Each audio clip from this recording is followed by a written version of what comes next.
भारत में अगर हिंदू समाज खतरे में आता है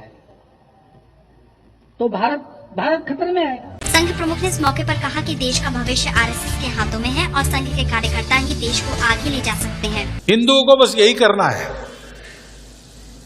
सामर्थ्य हमारे पास ऐसा है कि हमारे सामने खड़े रहने की ताकत किसी की नहीं है। हिंदू समाज लगभग 1000 वर्षों से एक युद्ध में है।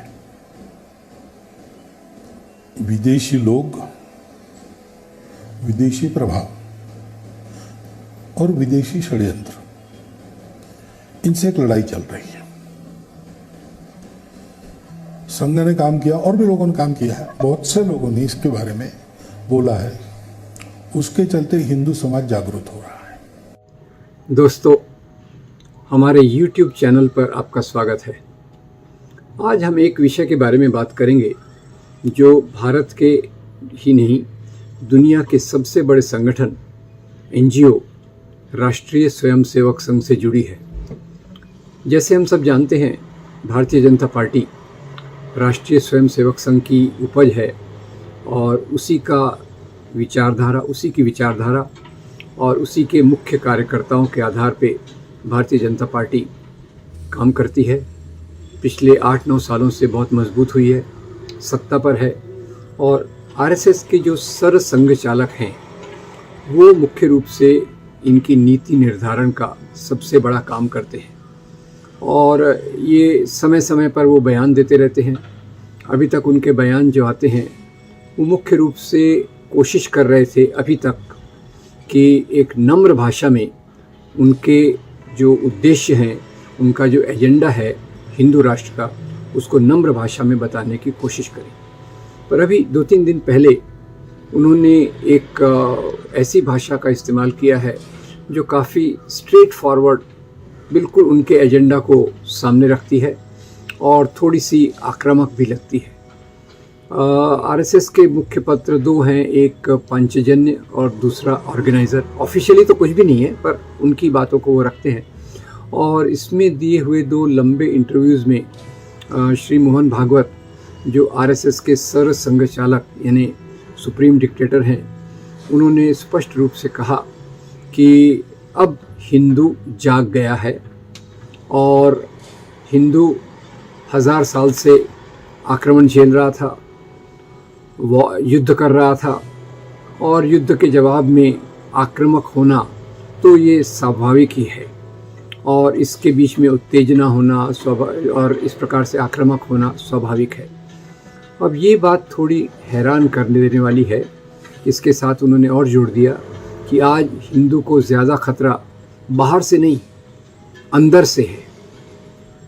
तो अंदर से खतरे से मुख्य रूप से उनका जो उद्देश्य है वही है जो दूसरे सर संघ चालक माधव सदाशिव गोलवलकर ने अपनी किताब बंच ऑफ थॉट्स में कहा। हिंदू राष्ट्र के जो 3 खतरे हैं वो हैं मुसलमान, क्रिश्चियन और कम्युनिस्ट। तो शायद इन्हीं खतरों की तरफ वो फिर से इशारा कर रहे हैं कि अभी जैसे इनकी जो विचारधारा है उसके हिसाब से चीन का जो कर्रा चालू है, भारत की सैकड़ों किलोमीटर ज़मीन पर कब्ज़ा करके बैठा है, वो कोई ख़तरा नहीं है। पाकिस्तान तो वैसे भी खतरा, लगातार उसको खतरे के रूप में बताते थे, अभी उसको भी नहीं बता रहे। अभी यही कि भारत का मुसलमान, ये हिंदू के लिए मुख्य रूप से खतरा है।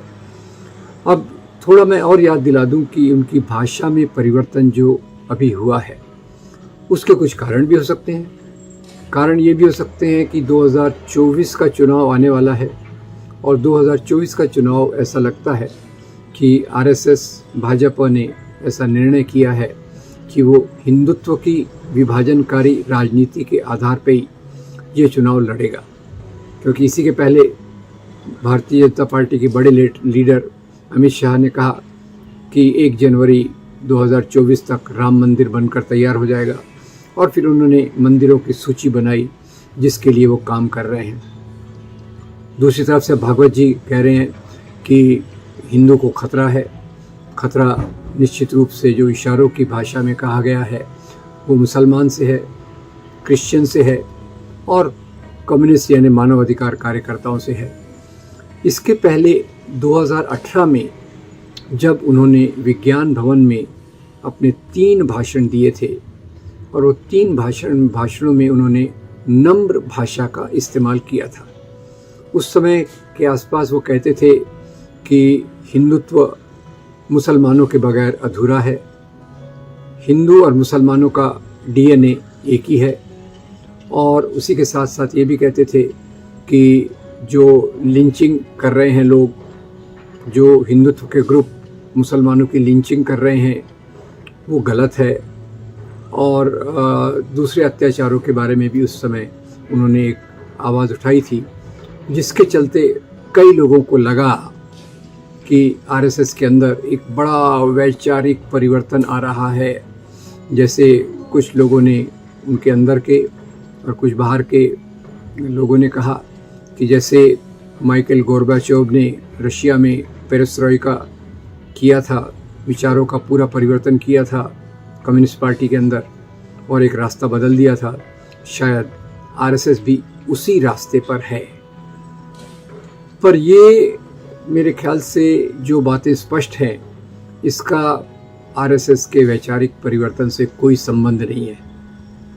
समय के हिसाब से RSS अपनी भाषा बदलता रहता है, पर जहाँ तक उसका एजेंडा है हिंदू राष्ट्र का, स्वयंसेवकों को और प्रचारकों को नफ़रत के आधार पर तैयार करने का और एक दबाव, डर मुसलमानों और क्रिश्चियंस के खिलाफ खड़ा रखने का, वो कभी भी बदला नहीं है, कभी भी बदला नहीं है।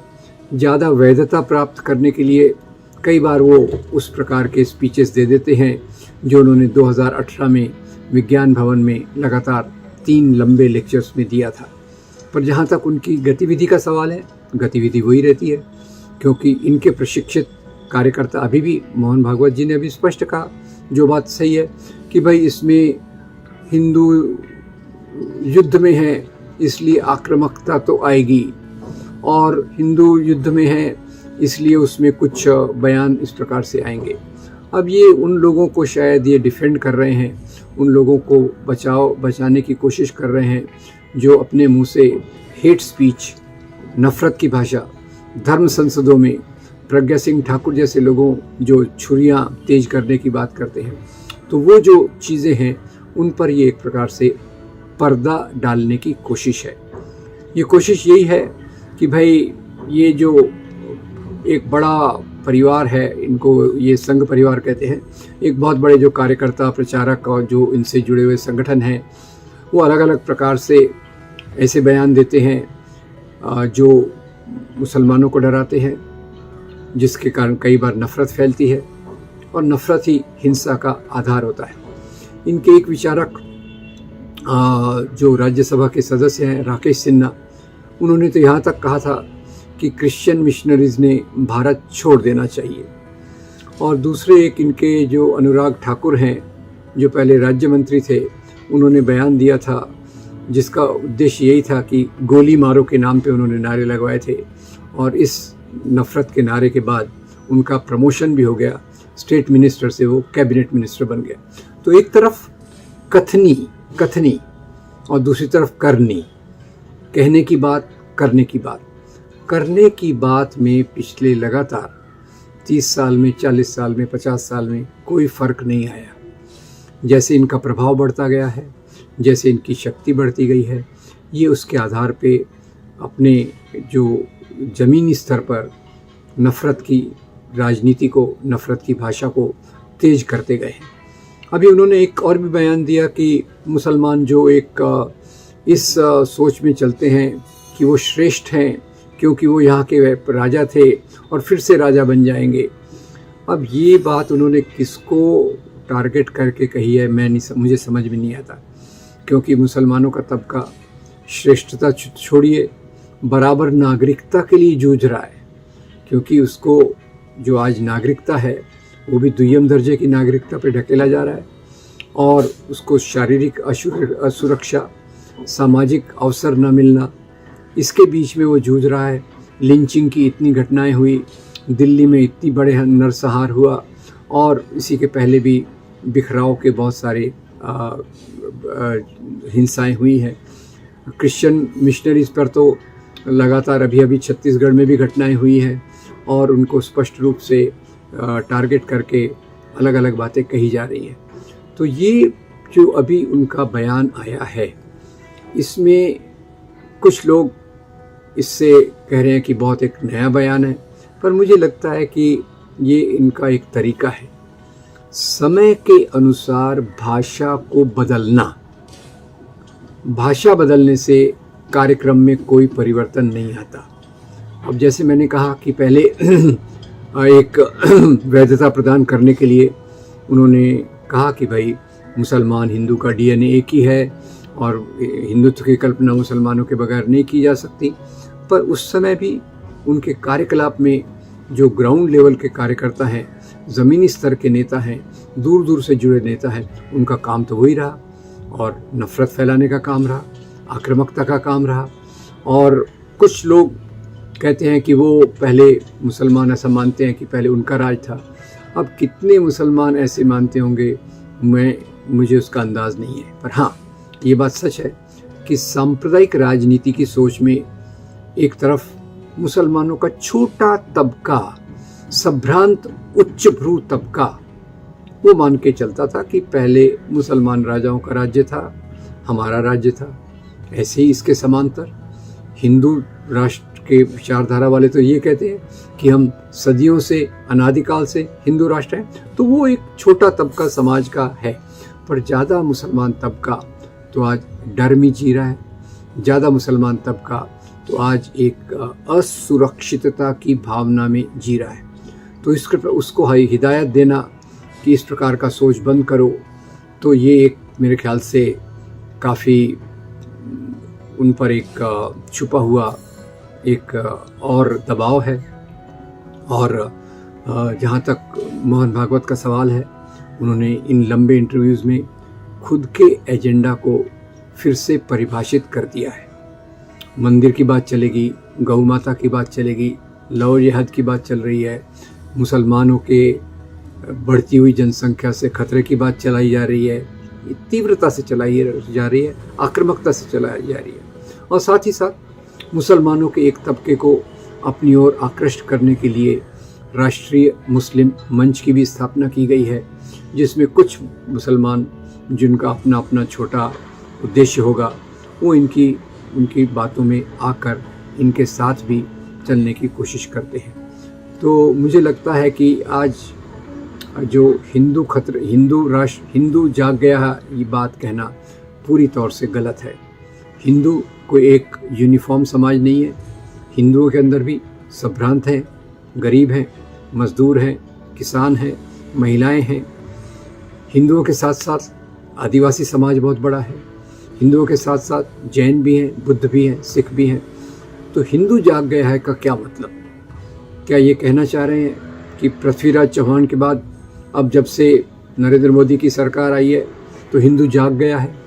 मुझे नहीं लगता। मेरे ख्याल से हिंदुओं में बड़ी जनजागृति का काम जो हुआ था वो 18वीं 19वीं शताब्दी में हुआ था, 20वीं शताब्दी की शुरुआत में हुआ था जब सामाजिक सुधारकों ने हिंदुओं के बीच में समाज सुधार की बात की, जब राष्ट्रीय आंदोलन के नेता महात्मा गांधी ने हिंदुओं के बीच में छुआछूत के लिए काम किया, हिंदुओं में सुधार लाने के लिए जो बाबा साहब आम्बेडकर ने रास्ता दिखाया था उसको ज़्यादा मजबूत करने की बात की। तो हिंदुओं का एक तबका बहुत आज भी शोषित है, पीड़ित है। अगर आप दलित ओबीसी को देखिए तो अभी ओबीसी की जनगणना संख्या चालू की गई है, जनगणना उनकी गिनती चालू की गई है बिहार में, उसका भी विरोध हो रहा है। इनका जो आरक्षण की प्रक्रिया है उसका भी विरोध हो रहा है। तो दलितों पे जिस प्रकार के अत्याचार हैं उसमें कोई कमी नहीं आई है। क्या दलित हिंदू समाज का भाग नहीं है? आज भी मैनुअल स्कैवेंजिंग, हाथ से मैला ढोने की प्रक्रिया ये चालू है। ये क्या हिंदू जागृति का केंद्र है? तो मैं इस बात को मानने से इनकार करता हूँ कि हिंदू समाज एक समाज है। हिंदुओं में अलग अलग तबके हैं और ये सुधार की प्रक्रिया, जागृति की प्रक्रिया जो ज्योतिराव फुले, सावित्रीबाई फुले, भीमराव अंबेडकर, महात्मा गांधी इनके साथ चालू हुई, उसका एक अंश चालू है और उनको पीछे के मूल्यों में ढकेलने की प्रक्रिया वो आरएसएस के परिवार द्वारा चालू है। और उसी के एक कदम के रूप में अभी श्री भागवत ने अपना ये बयान दिया है, जो मेरे ख्याल से काफ़ी उनके एजेंडा को क्लियर कट रूप में सामने रखता है। हिंदू जाग गया है, मतलब जैसे कोई एक हिंदू यूनिफॉर्म कम्युनिटी हो, एक रूप कम्युनिटी हो जिसका वो नेतृत्व कर रहे हैं, ऐसा कभी भी हुआ नहीं है। तो खैर, हमें तो आज भारतीय संविधान के कारण भारत के लोगों में जागृति आई है। मैं कहूँगा भारत जागरूक हुआ 15 अगस्त 1947 के बाद ज़्यादा, और वो प्रक्रिया को शुरू रखना चाहिए और वही हमारी सही भाषा और सही एक लक्ष्य होगा जिस पर चलने की हमको ज़रूरत है। मैं उम्मीद करता हूँ आपको ये वीडियो अच्छा लगा। इसको आप लाइक कीजिए, फॉरवर्ड कीजिए और हमारे चैनल को ज़रूर सब्सक्राइब कीजिए। आपका बहुत धन्यवाद। Thank you very very much.